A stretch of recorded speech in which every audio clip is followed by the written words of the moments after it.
দুনিয়াটা গাইবান্ধা হয়ে গেছে, সেই সাথে বাংলাদেশটাও গাইবান্ধা হয়ে গেছে। পাখির কলরব শব্দ আজকে নিঃশব্দে রূপান্তরিত হয়েছে গোটা বাংলাদেশে। সুজলা সফলা শস্য শ্যামলা সোনার বাংলাদেশ। বাংলাদেশের গ্রামগুলো যেন প্রাকৃতিক নীলাভূমির এক সৌন্দর্যবর্ধন এলাকা। আজকে এই সুজলা সফলা শস্য শ্যামলা বাংলাদেশ যাদের কাছে দায়িত্বে দেওয়া হয়েছে তাদের কাছে আজকে নিরাপদ না।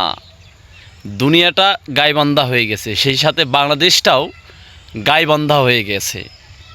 আজকে সকালে ঘুম থেকে উঠেই যে নিউজগুলো দেখলাম, সেই নিউজগুলো দেখে বাংলাদেশের সুষ্ঠু সাধারণ মানুষ কখনোই স্বস্তিতে থাকতে পারে না। এই যে পাখির কলরব শব্দ আজকে নিঃশব্দে রূপান্তরিত হয়েছে গোটা বাংলাদেশে আজকের এই নিউজটার কারণে। সেই নিউজটা হচ্ছে শুধু একটি জেলা বাংলাদেশের গাইবান্ধা। সে জেলায় গত এক মাসে 177টিরও বেশি নারীকে ধর্ষণ করা হয়েছে।